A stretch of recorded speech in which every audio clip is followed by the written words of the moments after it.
The man in the next stall laughed like he owned the world. It echoed off the tiled walls of Terminal C's bathroom, sharp, careless, confident.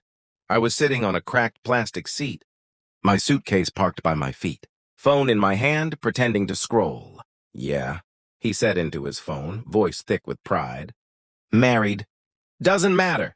She says he's invisible." I froze. The sink water roared. A dryer screamed. Somewhere a flight boarded for Denver, but his voice cut through everything. "She cried the first time," he went on. "Then she stopped pretending." My chest tightened. Not with rage, with recognition. I knew that voice. I had shaken that hand 2 hours earlier at the departure gate. I had bought him coffee because he said he was nervous about flying. My wife had said his name in her sleep. I pressed my knuckles into my thigh and stayed silent, breathing carefully, listening to him describe my marriage like a souvenir. "She thinks I don't notice," he said. "But he's slow, trusting. Guys like that don't survive." He flushed. The toilet roared. I didn't move. Revenge was already forming. Not loud, not bloody, precise. My wife, Lila, used to look at me like I was shelter, like the world could rain and I would hold the roof. Lately, she looked past me, at her phone, at shadows on walls, at the door when I entered rooms. I told myself it was stress. Work. Her mother's illness. The way people change without permission. Then I remembered the name. Evan. A coworker she mentioned once lightly, too lightly, as if weight could be disguised by tone. "He's funny," she had said. "He helps me with reports." Now his voice was inches from me, bragging about her body like inventory. "She says her husband wouldn't understand her," Evan said. "Doesn't see her." I almost smiled, because I saw everything now. Her sudden gym routine, the locked phone, the way she showered longer after late meetings. The airport trip had been my idea, surprise anniversary weekend. She claimed she had an urgent presentation and couldn't come. Evan had been seated beside me on the plane. Coincidence is a language liars believe in. In the stall, he zipped up and washed his hands.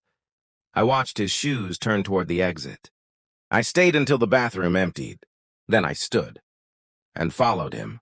I did not confront him.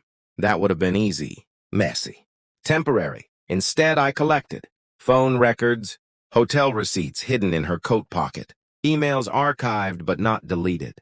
Patterns are confessions. She went to conferences that didn't exist. He booked rooms under his middle name. I installed a tracker in my own car and learned. She wasn't lying about where she drove, only about who waited there. Every night I kissed her goodnight. Every morning I packed her lunch. Inside, something hard was growing. Not anger, strategy. I scheduled a routine physical and added a full STD panel.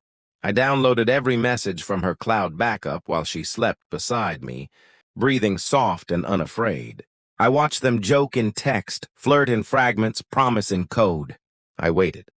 Because truth is more lethal when it arrives late. The results came in a plain envelope. Positive. 2 infections. Both treatable. Both undeniable. That night, I laid the paper on the kitchen table between us like a placemat. "What's this?" she asked. I didn't answer. She read.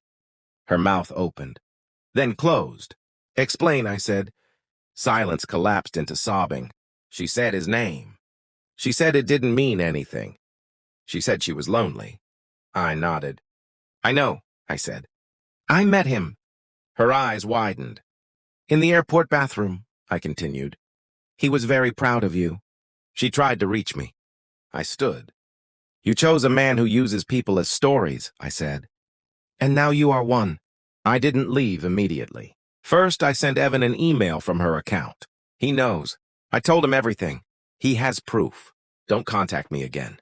Then I sent his wife the hotel receipts, the test results, the voice recording I had taken in the stall. I forwarded HR the messages marked with company logos and timestamps. I packed my bag in the guest room while Lila cried into pillows.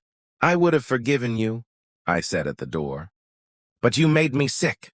At the airport, I watched Evan being escorted by security. His face was pale, his confidence gone. Our eyes met. I smiled. I don't think about them now. I think about silence, how it can be weaponized, how listening can change the shape of your life. They lost everything they used to hide. I lost nothing I didn't already misunderstand.